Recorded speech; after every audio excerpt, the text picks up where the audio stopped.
நேற்றுக்கு கார்த்திகை அமாவாசை. அது வந்து ரொம்ப விசேஷமாக திருவிசைநல்லூரில் கங்கா ஸ்நானம் அப்படிங்கிறது நிறைய பக்த கோடிகள் போய் அங்கே வந்து பண்ணுவாள். இது வந்து யாரோட தொடர்புடையது அப்படின்னா ஸ்ரீதர வெங்கடேச தீட்சிதர் அப்படின்னு அழைக்கப்பட்ட ஐயாவாள் அப்படின்னு பிரபலமாக மக்களால் அழைக்கப்பட்டவருடைய தொடர்புடையது. அவருடைய இல்லத்தில் இருக்கிற கிணத்துல தான் இந்த கங்கா பிரவாகம் கார்த்திகை அமாவாசை அன்னைக்கு பொங்கி வருது. இந்த வருஷம் பொங்கி வந்ததையும் நீங்கள் இந்த வீடியோவில் பார்க்கலாம். அங்கே போய் நேரில் பார்த்த ஒரு அன்பர் எனக்கு அனுப்பிச்சதை நான் உங்களோட ஷேர் பண்ணிக்கிறேன். இவரை பற்றிய கொஞ்சம் விஷயத்தை பார்க்கலாமா? இவர் வந்து அந்த காலத்தில் தஞ்சாவூர் மராட்டிய அரசுக்கு உட்பட்ட திருவிடைமருதூர் அப்படிங்கிற ஊருக்கு கிட்டக்க இருக்கிற திருவிசைநல்லூருங்கிற கிராமத்தில் பிறந்தவர்.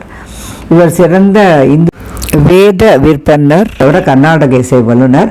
போதேந்திர சரஸ்வதி சுவாமிகள், சதாசிவ பிரம்மேந்திரர் அவர்களுடைய சமகாலத்தில் வாழ்ந்த சிறந்த சிவபக்தர். இவரோட வாழ்க்கையில் நடந்த சில அற்புதமான நிகழ்வுகளை நம்ம பார்க்கலாமா? ஒரு தடவை இவருடைய இல்லத்தில் ஒரு சிரார்த்தம் நடந்து கொண்டு இருக்கச்சே இவர் என்ன பண்ணார், ஒரு தாழ்த்தப்பட்டவர் வாசலில் வந்து உணவு கேட்கும்போது அவருக்கு கொடுத்துட்டார். அப்போ அந்த அந்தணர்களுக்கெல்லாம் கோபம் வந்துடுது. நீங்கள் கங்கையில் நீராடினால் மட்டுமே உங்களோட வீட்டில் நாங்கள் சிரார்த்தத்தை வந்து முடிப்போம் அப்படின்னு சொன்னதால் அவர் என்ன பண்ணார், மனசு வருந்தி எப்படி கொஞ்சம் நேரத்துக்குள்ளே காசி இருக்க போய் கங்கையில் குளிக்க முடியும், அதனால் கிணத்து அடிக்க போயிட்டு அவர் வீட்டில் கங்கையை குறித்து கங்காஷ்டகம் அப்படிங்கிற ஒரு ஸ்தோத்திரத்தை பாடினாராம். பாடி முடித்த உடனே என்னாச்சு, கிணத்துலேருந்து கங்கை நீர் பொங்கி வழிஞ்சு திருவிடைமருதூர் வீதி முழுக்க வெள்ளமாக பாய்ந்துதான். அப்போ தான் ஸ்ரீதர் ஐயாவாளோட மேன்மை உணர்ந்த அந்தணர்கள் மன்னிப்பு கேட்டு அவள் வீட்டில் இந்த சிரார்த்தத்தை முடித்தார்கள். அந்த ஐயாவாள் வாழ்ந்த இல்ல கிணற்றில் தான் இப்போவும் கார்த்திகை அமாவாசை என்று நீர் பொங்கி வருவதை நான் முன்னால் உங்கள்கிட்ட வீடியோவில் காமிச்சேன். இப்படி ஊரே வெள்ளக்காடாக ஆகிறத பார்த்து பயந்து போன மக்கள் இவர்கிட்ட வந்து மன்னிப்பு கேட்ட உடனே இவர் திரும்பி இன்னொரு பாடலை பாடி கங்கையை நீ போரும் பொங்கினது நின்றுடு அப்படின்னு சொன்னாராம். இப்போ நீங்கள் மேலே பார்க்குறது அங்கே வந்து எல்லாரும் அந்த கங்கை நீரில் நீராடுவதைத்தான் பார்க்குறோம். இன்னொரு அற்புதமான நிகழ்ச்சியும் இந்த ஐயாவாளுடைய வாழ்க்கையில் நடந்தது. அது என்னன்னா, ஒரு தடவை பெருத்த வெள்ளம் வந்துடுதான் வீர சோழன் ஆற்றுல. இவர் வீட்டுக்கிட்ட இருந்த வாய்க்கால்லையும் வெள்ளம் கரை புரண்டு ஓடித்தான். இவரோட பழக்கம் என்னவா, தினமும் மகாலிங்க சுவாமி கோவில் திருவிடைமருதூரில் போயிட்டு அங்கே சுவாமியை தரிசனம் பண்ணி அங்கே இருக்கிற பிரசாதத்தை உட்கொண்ட அப்புறமா தான் வீட்டுக்கு வந்து சாப்பிடுவாராம். இல்லாட்டா பட்டினியாகவே இருப்பாராம். இந்த வெள்ளத்தால் அவரால் என்ன பண்ண முடியல, திருவிடைமருதூருக்கு போய் மகாலிங்க சுவாமியை தரிசிக்க முடியல. அதனால அந்த பிரசாதம் சாப்பிடாதனால நீ பட்னியாகவே இருந்தாராம்.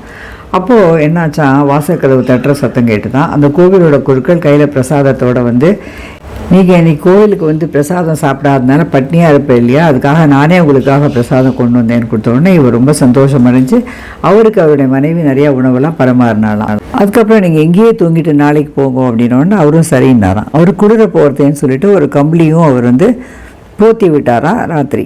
அப்புறம் காலம்பரை எழுந்து பார்த்தா அவரை காணுமா, இதனடா சொல்லிக்காமல் கொல்லிக்காமல் போயிட்டாரு அப்படின்னு சொல்லிட்டு நினச்சிட்டு, கோவிலில் நிறையா வேலை இருந்திருக்கோம் போயிருப்பார் அப்படின்ட்டு காலம்பரை மனைவி கிட்ட சொன்னாராம், நான் போய் திருவிடைமருதூரில் போய் அவருக்கு நன்றி சொல்லிட்டு வரேன்னு. அப்போவும் வெள்ளம் வந்து வடியிலையா இருந்தாலும் அந்த வெள்ளத்தில் கஷ்டப்பட்டு நடந்து போய் கோவிலுக்கு போய் அந்த குருக்கள் கிட்ட சொன்னாராம், ராத்திரி எனக்காக பிரசாதம் கொண்டு வந்து கொடுத்தேலே ரொம்ப நன்றின்னு. அவர் கேட்டாரா, நான் இந்த கோவிலில் விட்டு ராத்திரி எங்கேயுமே போகலையே, மழை பெஞ்சதால் வீட்டுக்கு கூட போகல, கோவில்லையே தங்கிட்டேனே, நான் வந்ததாக சொல்கிறது ஆச்சரியமாக இருக்கேனோன்னு. அவர் சொன்னாராம், இல்லை நீங்கள் வந்தே இல்லை, என் மனைவி உங்களுக்கு உணவு பரிமாறினா நான் கூட உங்களுக்கு போத்தி விட்டேனேன்னு. அவர் ஆச்சரியமாக பார்த்தாராம்.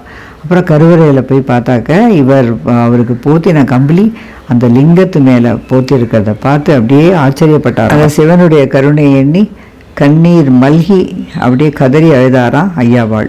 தனக்காக வெள்ளத்தில் பிரசாதம் கொண்டு வந்தாரே அப்படி. இந்த அதிசயத்தை பார்த்த ஊர் மக்கள் எல்லாருக்கும் இவரோட அருமை பெருமை தெரிஞ்சு இவரை ரொம்பவும் பாராட்ட ஆரம்பித்தார்களாம். ஆனால் இவர் இவ்வளோ பிரசித்தி அடையிறது அந்த ஊரில் திருவிசைநல்லூரில் இருந்த சில அந்தணர்களுக்கு பிடிக்கலையாம். எங்கேருந்தோ வெளியிலேருந்து வந்தவர் நம்மளை விட பிரபலமாகிறதா அப்படின்னு. அதனால் அங்கே நடந்த கோகுலாஷ்டமியும் போது இவரை கூப்பிடவே இல்லையாம். இவருக்கு மனசு வருத்தமாக இருந்தாலும் இவர் வந்து வீட்லேயே கிருஷ்ணனுக்கு பூஜை பண்ணாராம். வீட்டு வாசலில் கிருஷ்ணனை வந்து ஊர்வலமாக எடுத்துன்னு வச்சு இவர் அர்ச்சனைக்கு பூ பழம்லாம் எடுத்துன்னு போடுச்சு. அவர்கள்லாம் வேண்டாம் உங்களுடைய அர்ச்சனை எல்லாம் கிருஷ்ணனுக்கு ஒன்றும் தேவையில்லை அப்படின்னோடனே இவர் உள்ளே போய் தன்னுடைய வீட்டில் இருந்த கிருஷ்ணருக்கு பஜனை எல்லாம் பாடினார். இதில் முக்கியமாக இல்லைன்னா பஜனை சம்பிரதாயத்தை பாப்புலரைஸ் பண்ணது இவரும் சதாசிவ பிரம்மேந்திரரும் முக்கியமான சமகாலத்தவர்கள். அப்போது இந்த இவரை பிடிக்காத அந்தணர்கள் பக்கத்து வீட்டுக்கு போகும்போது பார்த்தா இவர்கள் கொண்டு போன அந்த கிருஷ்ணர் படத்துலேருந்து வெறும் ஃப்ரேம் மட்டும்தான் இருக்கான், கிருஷ்ணர் படத்தையே காணுமா. அவங்க என்னடா அது எங்கே போச்சு கிருஷ்ணர் படம் அப்படின்னு சொல்லிட்டு பார்த்தா இவர் வீட்டிலேருந்து பஜனை சத்தம் கேட்டோன்னே உள்ளே போய் பார்த்தா இந்த ஸ்ரீதர ஐயாவாளுடைய வீட்டில் அந்த கிருஷ்ணர் வந்து அந்த அழகாக வந்து அந்த படத்தில் உட்காந்துருக்காராம். அதை பார்த்த பிறகு தான் இவருடைய வைஷ்ணவ பக்தி, இவர் எப்படி சைவத்தையும் வைஷ்ணவத்தையும் சமமாக நடத்துகிறார் அப்படிங்கிறோட பக்தியோட உயர்வு அந்த அந்தணர்களெல்லாம் புரிஞ்சு அவர்கள் இவரை மதிக்க ஆரம்பித்தார்களாம். 1635லேருந்து 1720 வரைக்கும் இருந்த இவர் வந்து ஸ்ரீ போதேந்திர சரஸ்வதி, ஸ்ரீ சதாசிவ பிரம்மேந்திரர் அவருடைய சமகாலத்தவர்.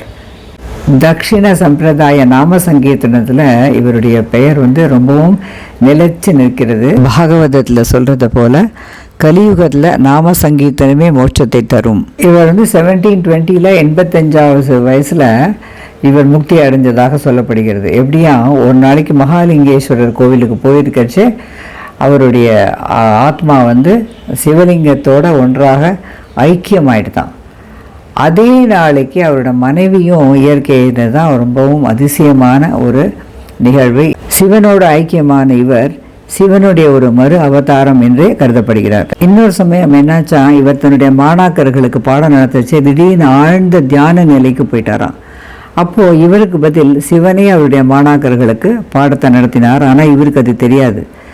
இப்போ அவருடைய மாணாக்கர்கள்லாம் நீ பாடம் ரொம்ப நன்னா இருந்தது, ரொம்ப நன்னா புரிஞ்சுது அப்படின்னு சொன்னது கேட்டால் இவருக்கு ஆச்சரியமாக இருந்தது. நம்ம தியானத்தில் இருந்தோம் போல் இருக்கே அப்படின்னு நேராக இங்கேருந்து திருவிடைமருதூர் போய் அந்த ஜோதி மகாலிங்கத்தை தரிசனம் பண்ணும்போது ஊர்லேருந்து ஒரு அசரீரி கேட்டு தான் இன்னைக்கு நீ ஆழ்ந்த தியானத்தில் இருந்ததால் உனக்கு பதில் நான் பாடம் நடத்தினேன் அப்படின்னு. இவர் இயற்றிய நூல்கள் நிறையா, ஆக்கியா ஷஷ்டி, தயா சதகம், மாத்ருபூத சதகம், ஸ்துதி பத்ததி, சிவபக்தி கல்பலதிகா, சிவபக்த லக்ஷணம், இன்னும் நிறைய நூல்கள் இவர் இயற்றியிருக்கார். தோஷ பரிகாராஷ்டகம், அதை தவிர கங்காஷ்டகம் மற்றும் பகவன் நாம பூஷணம். இவர் தான் வசித்த திருவசநல்லூரில் இருந்த கோவிலில் சவுந்தரநாயகி சமேத சிவயோகிநாத சுவாமி திருக்கோவிலில் தினமும் காலையில் வழிபாடு பண்ணியிருக்கார். ஒரு நாள் கூட அவர் வந்து தவறினதே இல்லையா. இன்னொரு அதிசயம் இவரோட தொடர்புடையது, செங்கோட்டை ஸ்ரீ ஆவுடையக்காள் அப்படின்னு ஒருத்தர் இளம் வயசுலேயே வந்து விதவையானாராம். இவர் வந்து வெங்கடேச ஐயாள்கிட்ட அனுகிரகமும் மந்திர தீட்சையும் வேதாந்த ஞான உபதேசமும் பெற்றாராம். ஆனால் இவரை வந்து இவரோட கூட இருந்த சீடர்கள் அந்த ஊருக்காரர்களாம் மதிக்கலையாம். விதவைன்னு அவரை ரொம்பவும் கேவலமாக நடத்தினார்களாம். இவர்களுக்கு எல்லாம் ஒரு பாடம் கற்பிக்கணும் அப்படிங்கிறதே வந்து நினச்சிட்டு இருந்தாராம் ஐயாவாள். ஒரு நாளைக்கு என்னாச்சா, ஐயாவாள் தன்னோட சீடர்களை எல்லாம் அழைச்சி காவிரி ஆற்றோட நடுவில் இருக்கிற மணல் மேட்டில் போய் நின்று தியானம் பண்ணுக்கோ அப்படின்னு சொன்னாராம். அவர்களும் ஆவுடைய காலம் தியானத்தில் இருக்கும்போது திடீர்னு ஆற்றினுடைய நீரளவு அப்படியே உயர்ந்து வருது தெரிஞ்சு எல்லாரும் அழுதி பிடிச்சி கரைக்கு ஓடி வந்துட்டாங்களாம். ஆனால் ஆவுடைய கால் மாத்திரம் தேக நினைவே இல்லாமல் சமாதியில் இருந்ததால் தியானமே கலையாமல் இருந்துட்டு கண் வீழ்ச்சி பார்க்கறதே தான் தன்னை சுற்றி தண்ணி இருக்கிறது அப்படி தெரிஞ்சுதான். ஆனால் கரையில் இருந்த ஐயாவாள் அவர்கிட்ட கையை உயர்த்து காமிச்சு நீ அங்கேயே இரு அப்படின்னு சொன்னோடனே குரு வார்த்தையை மீறாமல் அவர் அங்கேயே நின்றுட்டு இருந்தாராம் அந்த மணல் மேட்டில். இந்த மாதிரி அசையாமல் ஒரு நாள் இல்லை 2 நாள் இல்லை 3 நாள் ஒரே இடத்துல நின்றுட்டு இருந்தாராம். என்ன ஆச்சரியம்னா அவரோட காலடியில் இருந்த மணல் திட்டு மாத்திரம் வெள்ளத்தில் கரையவே இல்லையா. அப்போ தான் அந்த ஆவுடைய காலுடைய மகிமை அவருடைய சீடர்களுக்கு தெரிஞ்சுதான். இன்றைக்கும் கார்த்திகை அமாவாசை தினத்தன்று திருவிடைமருதூர் திருக்கோவில் மகாலிங்க சுவாமிக்கு ஸ்ரீதர வெங்கடேஸ்வர் மடத்திலிருந்து வழப்படுற அஸ்திரம் தான் சாத்தப்படுகிறதா. அதை தவிர அன்றைக்கி உச்சிகால பூஜையோட நைவேத்தியம் விபூதி இந்த பிரசாதம்லாம் கோவிலேருந்து சிவாச்சாரியார் மூலம் மகானின் மடத்துக்கு தந்துள்ளோம். அந்த ஐதீக நிகழ்வும் இன்று வரைக்கும் நடக்கிறதான். கும்பகோணம் மாயவரம் செல்லும் வழியில் 8 கிலோமீட்டர் தூரத்தில் உள்ள திருவிடைமருதூர், அங்கிருந்து வடமேற்கில் 3 கிலோமீட்டர் தூரத்தில் திருவிசநல்லூர் அப்படிங்கிற திருத்தலம் இருக்குது. அங்கே ஐயாவாளோட வீடு மட்டமாக மாற்றப்பட்டு அந்த கிணறு இன்றைக்கும் இருக்குது. கார்த்திகை அமாவாசை வந்து எல்லாரும் இங்கே வந்து நீராடி பித்ருக்களுக்கு தர்ப்பணம் பண்ணிட்டு போகிறாங்களாம். இங்கே ஸ்ரீ ஸ்ரீ கிருஷ்ணபிரேமி அண்ணா வந்த போது நடந்த நிகழ்வும் அவருடைய பேச்சையும் நீங்கள் இப்போ நேரடியாக கேட்கலாம்.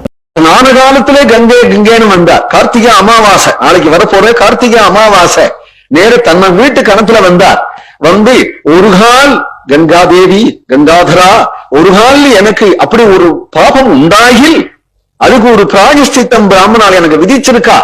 இந்த பிராயஷ்சித்தம் நீங்கணுமா ஆகில் நான் கங்கா நாமத்தை சொல்றேனே இது போராதா என்று தன் கணத்துல இருந்து இப்படி கொட்டிண்டா. அந்த கணத்துல அடுத்த க்ஷணம் பக பக பக பகன்னு பொங்கி வருதா. கங்கையில ஸ்நானம் பண்ணும் போது போடக்கூடிய புஷ்பம், கங்கையில கொடுக்கக்கூடிய தாம்பூலம் ரவிக்கத்துண்டு, அதுல காது ஓலை எலுமிச்சம்பழம் என்னென்ன போடுவாளோ இந்த காசியில கங்கையில அது உள்பட வெளியில வந்து கிரகம் வழியா நெடுவீதிகள்லாம் கூட கங்கை ஓடி மழை பெஞ்சது போல. இது என்ன மழை வந்ததா அல்லது காவேரி ஓடப்பா இப்படி கங்கை எல்லாரும் எதிரில ஓடி வரா. வீட்டு வாசல்ல வந்தாலும் கங்கையில ஸ்நானம் பண்ற அதிர்ஷ்டம் இருந்தா தான் பண்ண முடியும். இப்படிப்பட்ட மகான்கள் வாழ்ந்தது நம்முடைய பாரத தேசம் அப்படின்னு நம்ம நிச்சயமா பெருமை கொள்வோம். பஜனை சம்பிரதாயத்தை பிரபலப்படுத்தி அந்த மகானை நினைத்து வணங்குவோம்.